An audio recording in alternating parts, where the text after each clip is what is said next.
तीसरा और अंतिम प्रश्न है, ध्यान क्या है?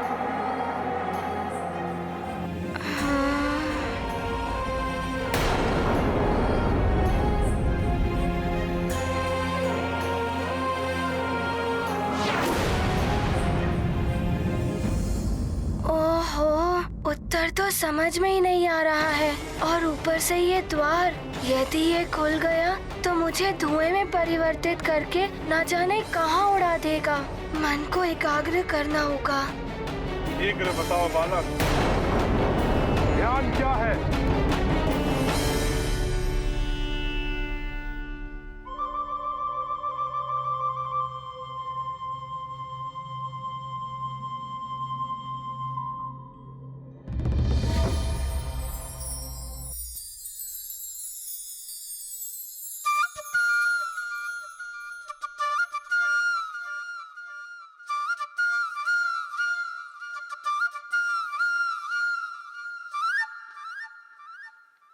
ये लो, आज तुम्हें खेलने जाने की अनुमति के लिए जब तुम ये सारे मोती को इस धागे में पिरोकर माला बनानी होगी। बस इतना सरल कार्य मैं अभी कर लूंगा।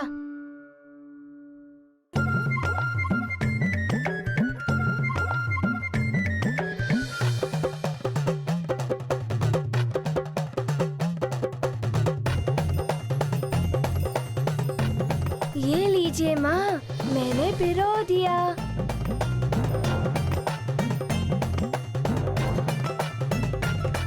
और ये भी।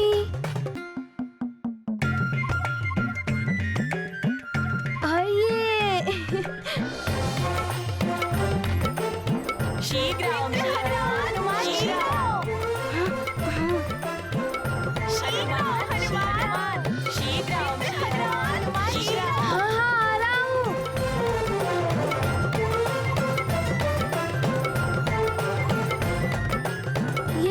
माँ, पिरो दिया।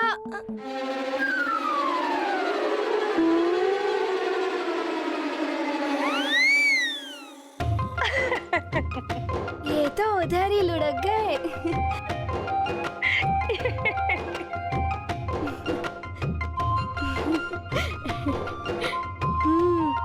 मैं वापस बनाऊंगा।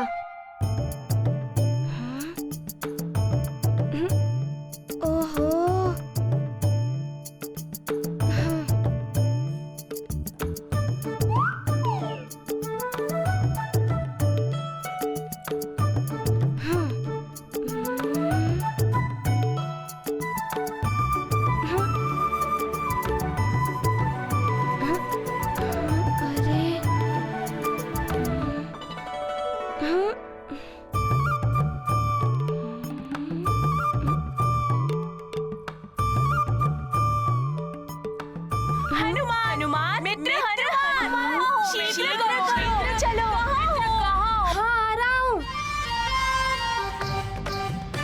क्या एक भी मोती नहीं पिरो पा रहा हूँ मैं अब।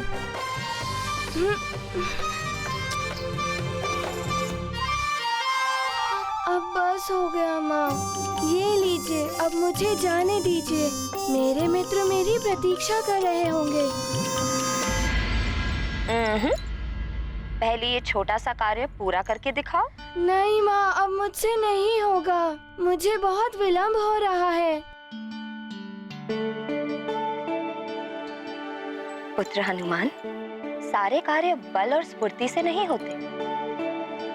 कुछ कार्यों में धैर्य और ध्यान की आवश्यकता होती है। ध्यान?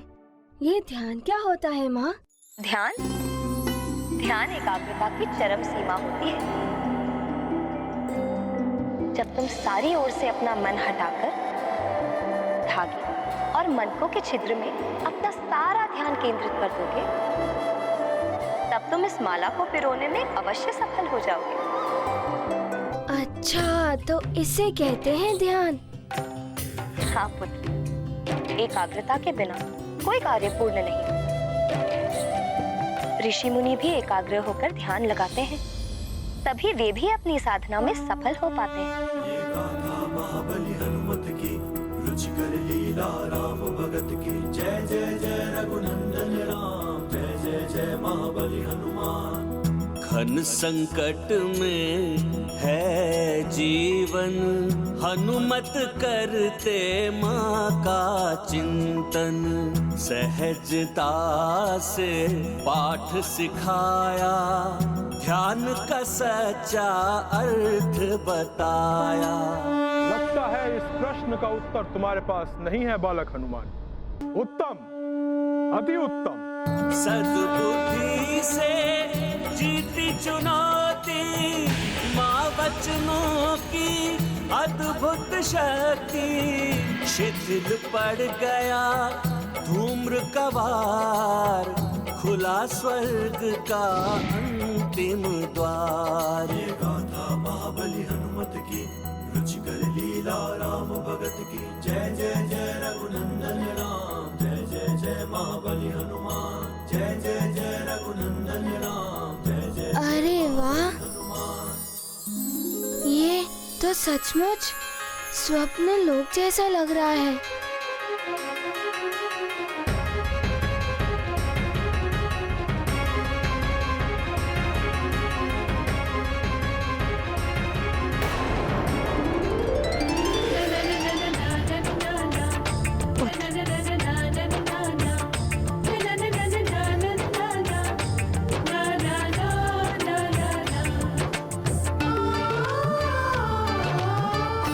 ऐसा क्यों प्रतीत हो रहा है जैसे हनुमान यहीं कहीं है?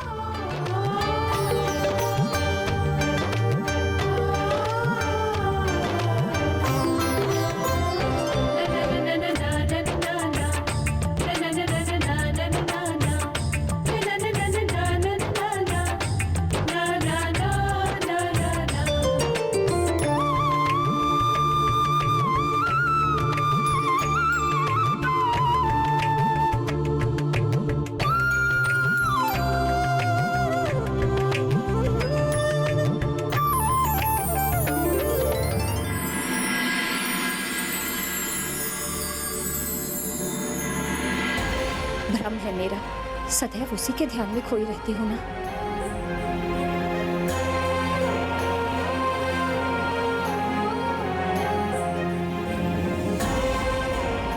क्या हो गया है मुझे? हनुमान यहाँ कैसे आ सकता है, वो भी बिना इंद्रदेव की अनुमति के?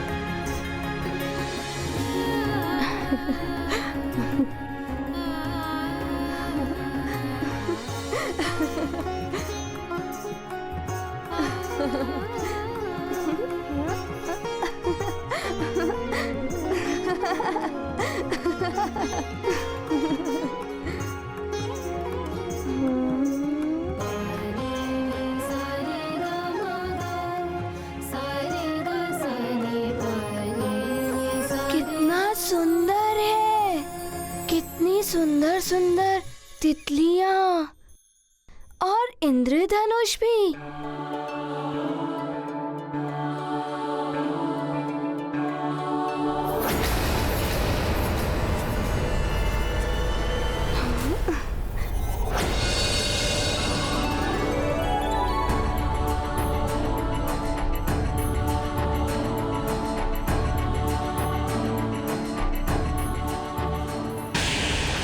प्रधान द्वारपाल, क्या तुम्हें स्वर्ग के नियम स्मरण नहीं?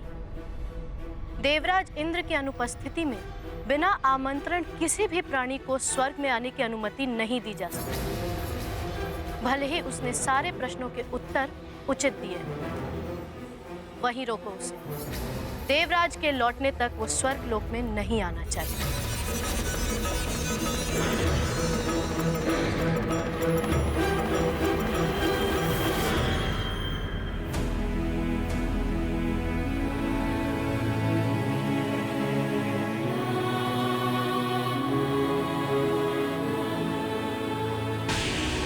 रुक जाओ हनुमान,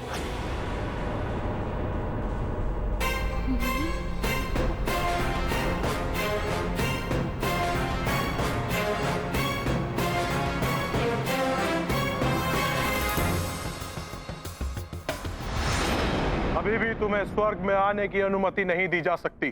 किंतु क्यों? मैंने तो सारे प्रश्नों के उचित उत्तर दिए हैं। बालक, देवराज इंद्र अभी स्वर्ग में नहीं है और उनकी अनुपस्थिति में किसी भी बाहरी प्राणी के लिए स्वर्ग के द्वार नहीं खोले जा सकते। किंतु आप ऐसा कैसे कह सकते हैं? मुझे मेरी माँ से मिलना है और मुझे मेरी माँ से मिलने से कोई भी नहीं रोक सकता। मेरी चेतावनी के बाद भी अगर तुम आगे बढ़े तो मुझे बल का प्रयोग करना पड़ सकता है।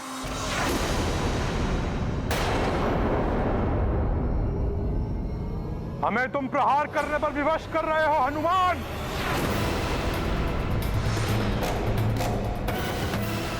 देखिए, मैं यहाँ युद्ध करने नहीं आया हूँ, माँ से मिलने आया हूँ। और कोई भी शक्ति मुझे माँ से मिलने से नहीं रोक सकती।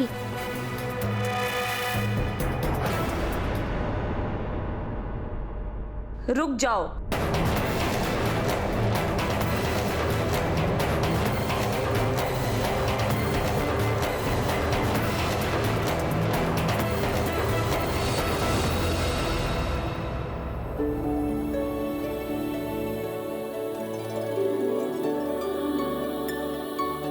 प्रणाम।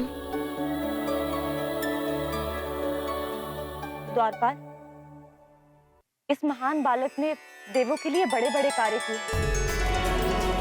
इसे स्वर्ग में आने से रोका नहीं जाना चाहिए। इसे प्रवेश की अनुमति मैं देती।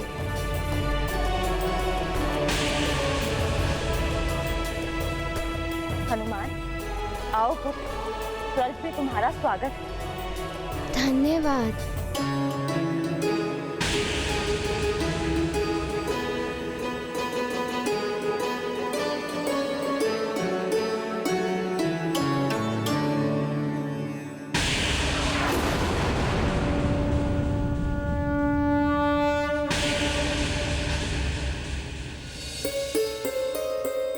मुझे पहले तो कभी इतनी व्याकुलता नहीं हुई।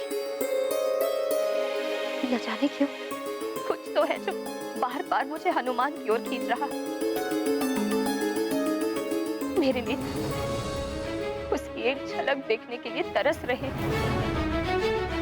कदाचित इसीलिए मुझे बार बार लग रहा कि मेरा हनुमान यही कहीं मेरे समीप ही है। तुमने बहुत ही उत्तम उत्तर दिए हनुमान। अच्छा द्वारपाल जी, क्या आप बता सकते हैं मेरी माता देवी अंजना कहाँ है? आओ हनुमान, मैं तुम्हें तुम्हारी माँ के पास ही लेकर जा रही हूँ। रुक जाइए महारानी शची।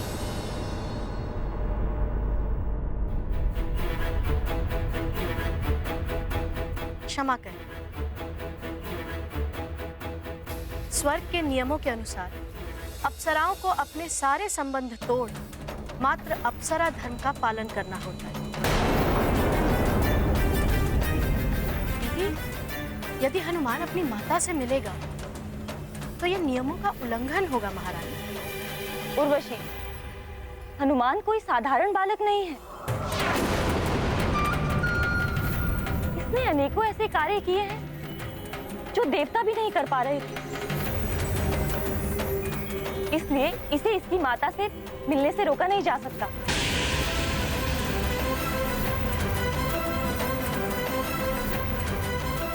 हनुमान कुछ भी कर ले, किंतु मैं इसे अंजना को यहाँ से नहीं ले जाने दूंगी। आओ हनुमान, मैं तुम्हें तुम्हारी माँ से मिलवाती हूँ। आप बहुत अच्छी हैं महारानी जी।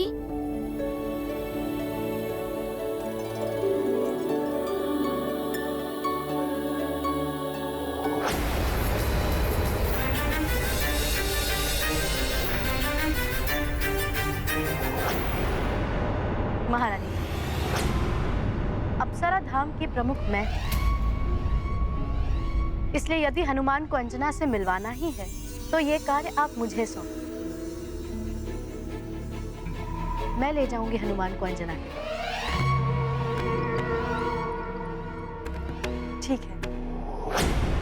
लेकर जाओ इसे इसकी माँ के पास।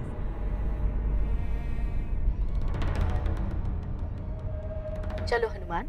हाँ, प्रणाम महारानी। आओ मेरे साथ। चलिए।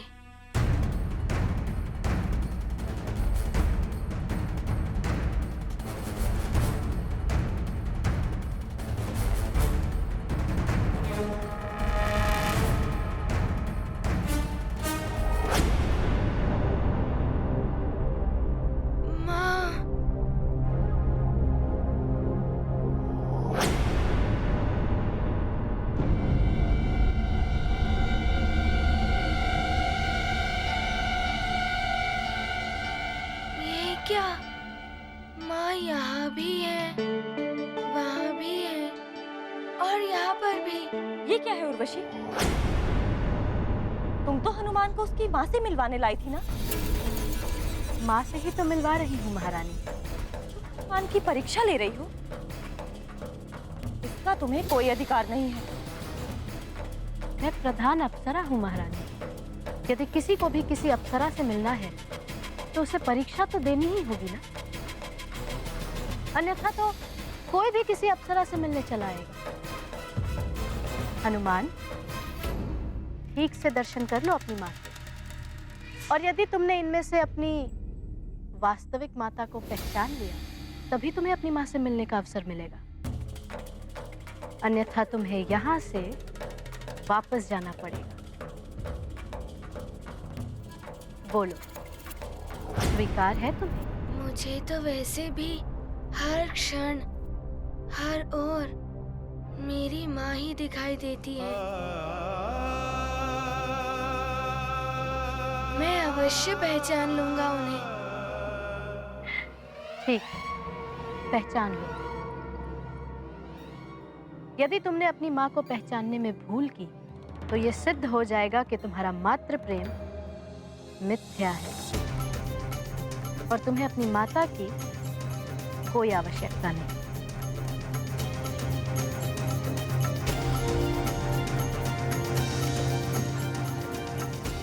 माँ, ये वो ये है माँ, ये वाली है।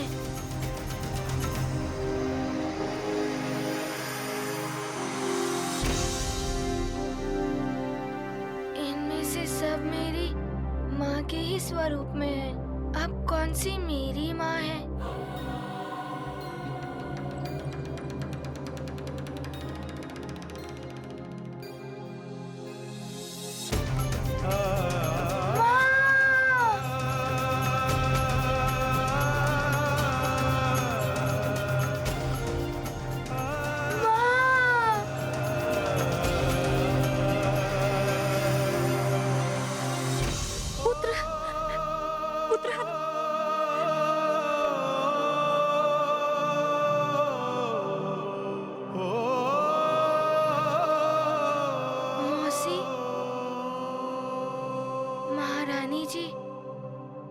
ये सब मेरी माँ के स्वरूप में तो है, किंतु इनमें से कोई भी मेरी माँ नहीं है और ना ही किसी और की भी।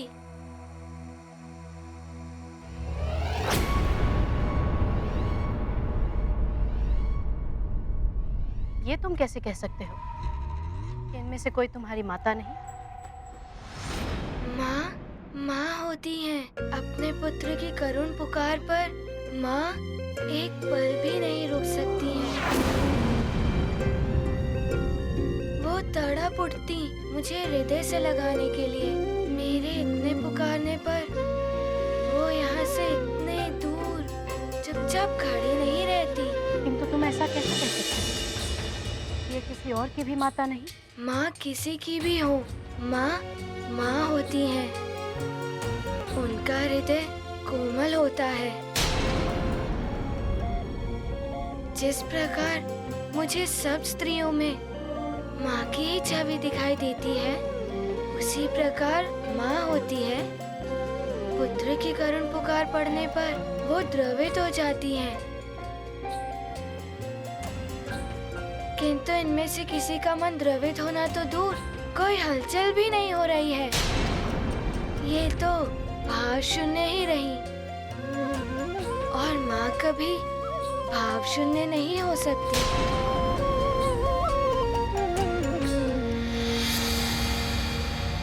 उर्वशी, अब तो हनुमान तुम्हारी परीक्षा में भी उत्तीर्ण हो गया ना? अब तो इसे इसकी माँ के पास जाने दो। आओ हनुमान, मैं तुम्हें तुम्हारी माँ के पास ले चलती हूँ। आओ।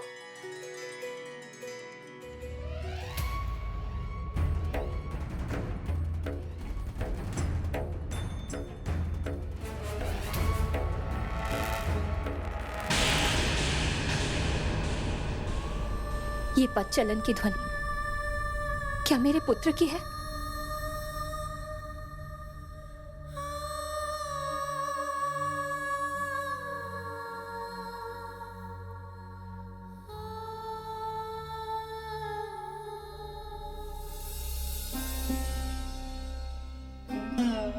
ये क्या हो रहा है मुझे?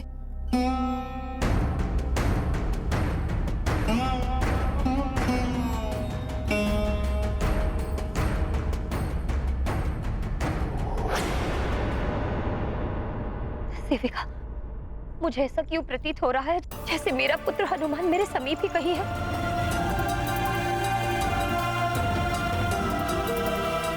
मुझे तो उसके पदचालन की ध्वनि भी सुनाई दे रही है। आपका अनुमान बिल्कुल सत्य है। आपका हनुमान यहाँ स्वर्ग में आ चुका है।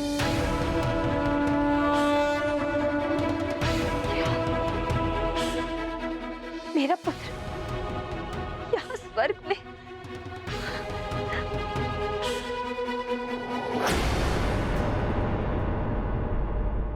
कहीं ये स्वप्न तो नहीं है? नहीं, ये स्वप्न नहीं, ये सत्य है।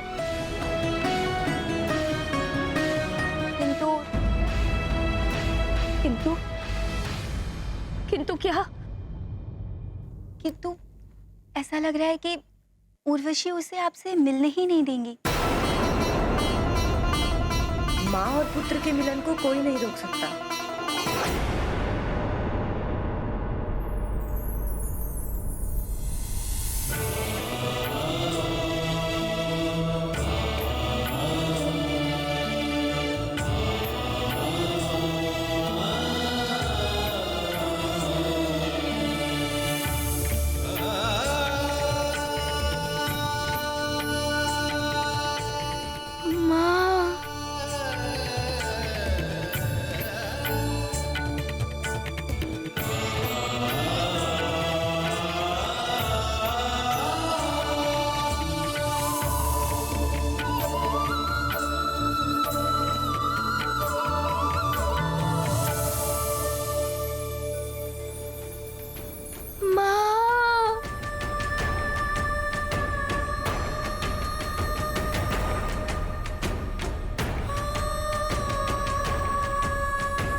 ऐसा सुंदर पावन मिलन देख जिसे भर आए नयन।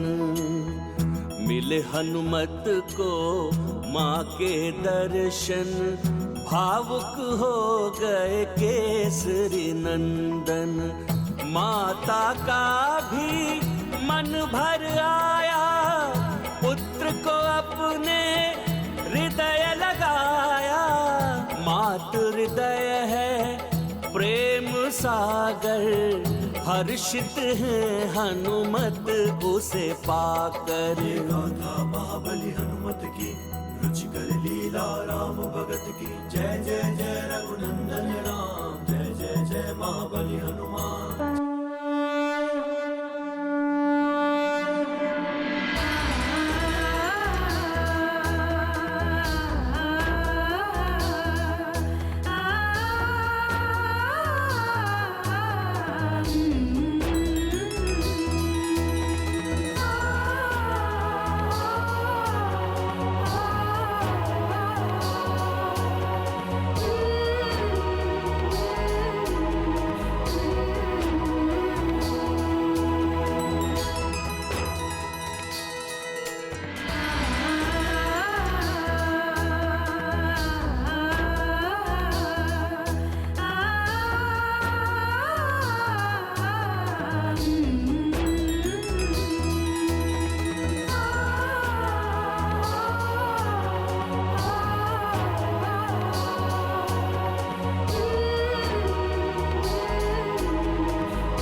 लेने आ गया।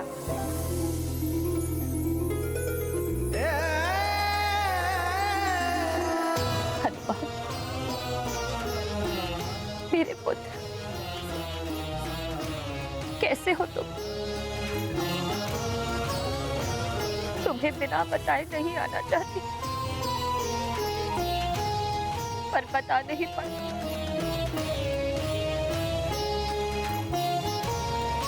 मुझे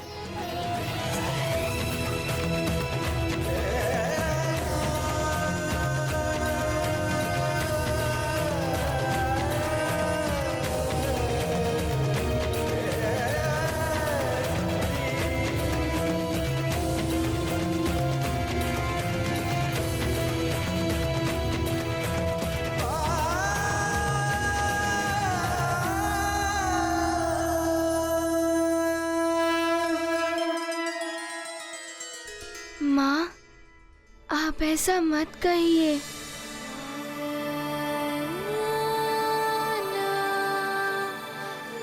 अब मैं आ गया हूँ ना, आपको यहाँ से लेकर ही जाऊंगा। आप चलेंगी ना माँ? बताइए ना माँ।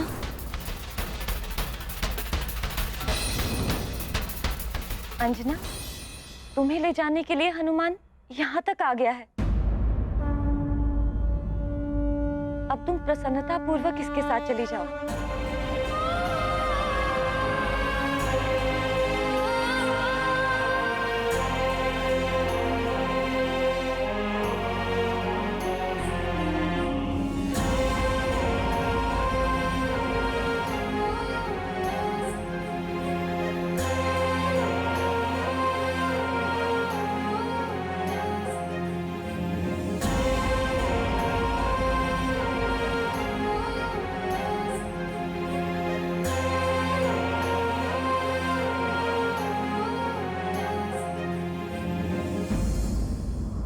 क्षमा करें महारानी,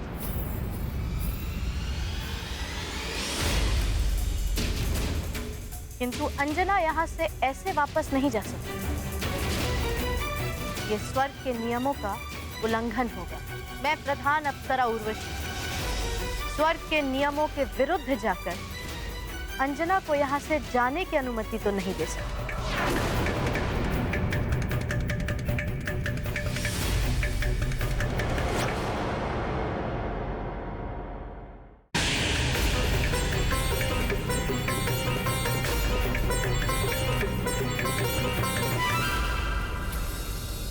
ऐसा क्यों कह रही हैं मौसी जी? अनुमति दे दीजिए ना। आपकी ही अनुमति से मैं माँ को यहाँ से ले जाऊंगा। इसकी अनुमति मैं कभी नहीं दूंगी हनुमान। तुम ऐसा कैसे कर सकती हो उर्वशी? क्योंकि अंजना अंजना नहीं, पुंजिक स्थला है। स्वर्ग की अप्सरा जो श्राप से भी बंधी है और अप्सरा धर्म से भी। और अप्सरा धर्म के नियमों के विरुद्ध मैं किसी को नहीं जाने दूंगी।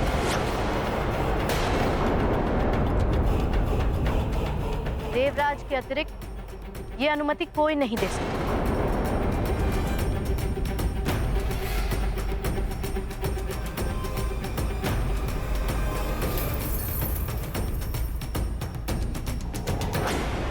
तो ठीक है, तो मैं देवराज इंद्र से ही अनुमति ले लूंगा।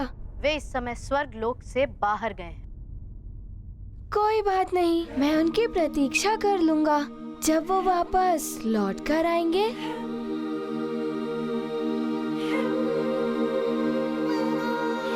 तब मैं उनसे अनुमति लेकर माँ को यहाँ से ले ही जाऊंगा।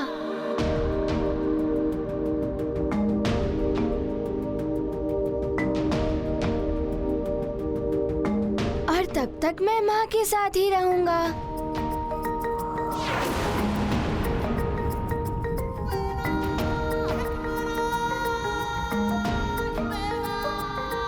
तुम भूल रहे हो हनुमान, ये स्वर्ग है और नियमों के अनुसार कोई भी अप्सराओं के साथ नहीं रह सकता। तुम्हें भी अपनी माँ से अलग रहना होगा। कोई बात नहीं, मन में संतुष्टि तो रहेगी ना कि मैं माँ के आसपास ही हूँ, तो मैं कहीं भी रह लूँगा और कितने दिन भी रह लूँगा। कितने भी दिन? कितने भी दिन क्या? स्वर्ग की एक मर्यादा है। मृत्यु और सद्गति के बिना कोई भी मनुष्य यहाँ 5 दिन से अधिक नहीं रह सकता। तुम भी यहाँ 5 दिन से अधिक नहीं रह पाओगे। किंतु आप ऐसा क्यों कह रही हैं? यही नियम है। 5 दिन पश्चात स्वर्ग की अद्भुत दिव्य शक्तियाँ स्वतः ही तुम्हें यहाँ से बाहर निकाल देंगी।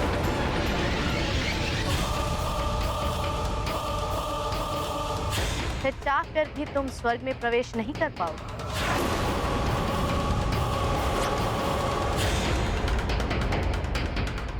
मौसी जी, 5 दिन भी कम नहीं होते।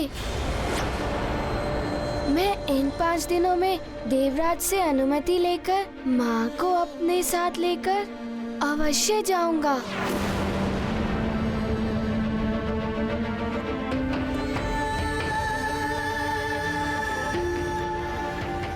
मैंने उचित कहा ना माँ? बताइए ना माँ, मैंने उचित कहा ना? इन 5 दिनों में मैं देवराज से अनुमति लेकर आपको यहाँ से ले ही जाऊंगा।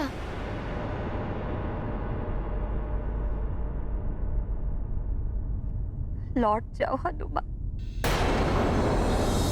अब मेरा यहाँ से वापस जाना असंभव है।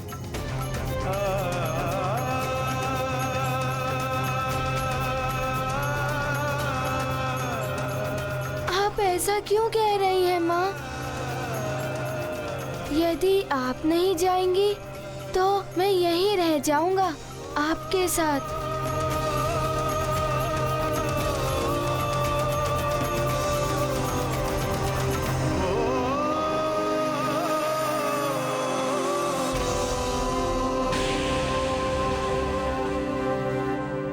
मैं तुम्हें पहले भी बता चुकी हूँ हनुमान, स्वर्ग में कोई भी बालक किसी अप्सरा के साथ नहीं रह सकता, भले ही वो बालक अप्सरा का पुत्र क्यों न हो।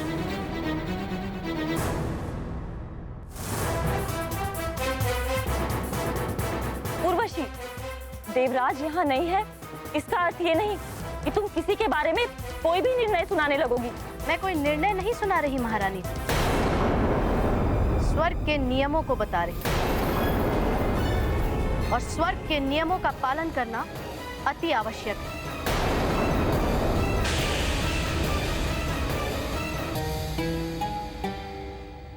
स्वर्ग में कोई भी बालक किसी अप्सरा के साथ नहीं रह सकता, भले ही वो बालक अप्सरा का पुत्र क्यों न हो।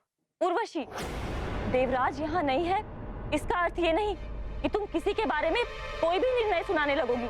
मैं कोई निर्णय नहीं सुना रही महारानी जी, स्वर्ग के नियमों को बता रही हूँ। और स्वर्ग के नियमों का पालन करना अति आवश्यक है।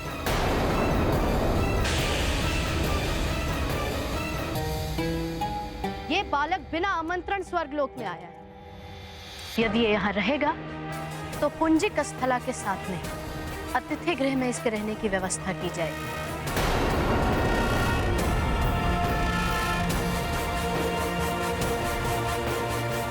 नहीं, मैं माँ के पास ही रहूंगा।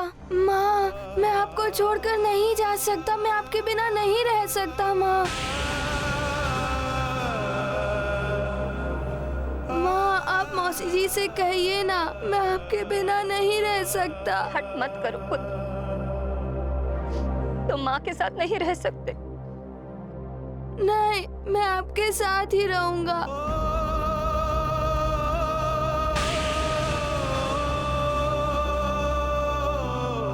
स्वर्ग के नियमों का पालन करो, जाओ यहाँ से।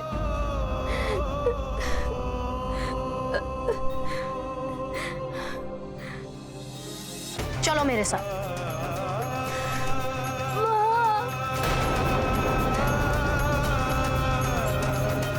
उर्वशी, ये हट है तुम्हारा, इसके लिए तुम्हें देवराज के दरबार में प्रश्नों का सामना करना पड़ेगा।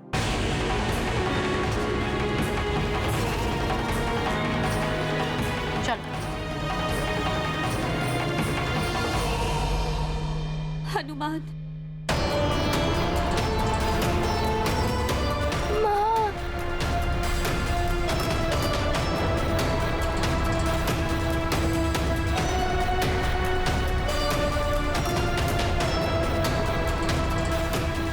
अब देवराज के आने तक कुछ नहीं किया जा सकता अंजना।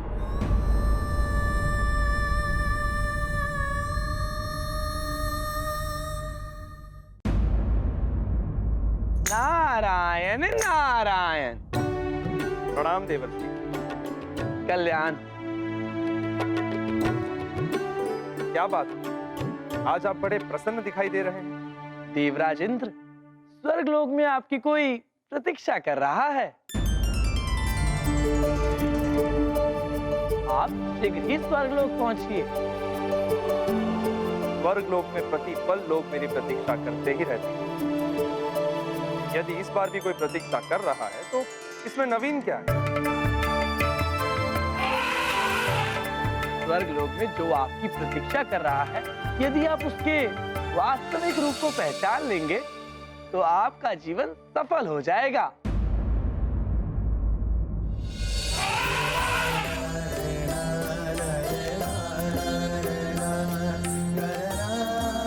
रावत, बात क्या है? तुम भी बड़े प्रसन्न दिखाई दे रहे हो। देवराज इंद्र, जब अपने प्रतीक्षा कर रहे हो तो कौन प्रसन्न नहीं होगा। प्रणाम देवर्षि। रावत,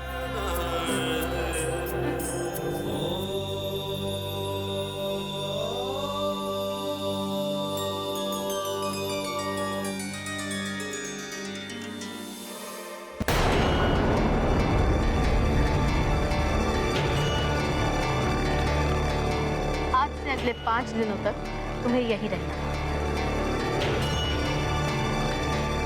मौसी जी,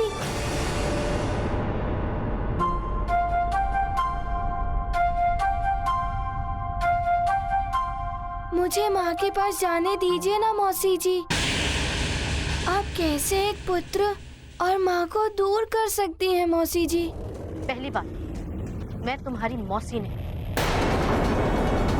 और दूसरी, यदि तुमने यहाँ के नियमों का पालन नहीं किया तो तुम ही नहीं, तुम्हारी माता भी संकट में पड़ सकती है।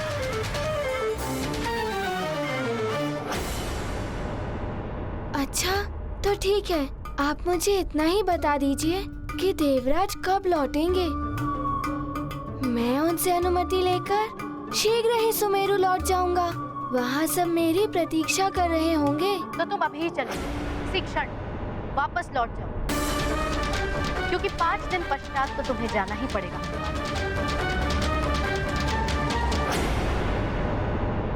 मैं तो देवराज की अनुमति से ही माँ को यहाँ से लेकर जाऊंगा।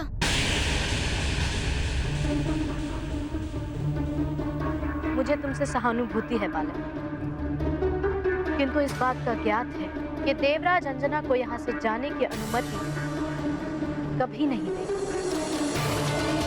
क्योंकि मैं तुम्हें इंद्रदेव तक पहुंचने ही नहीं दूंगी, और तुम्हें 5 दिनों तक उलझाए रखने के लिए एक सेवक ही पर्याप्त है।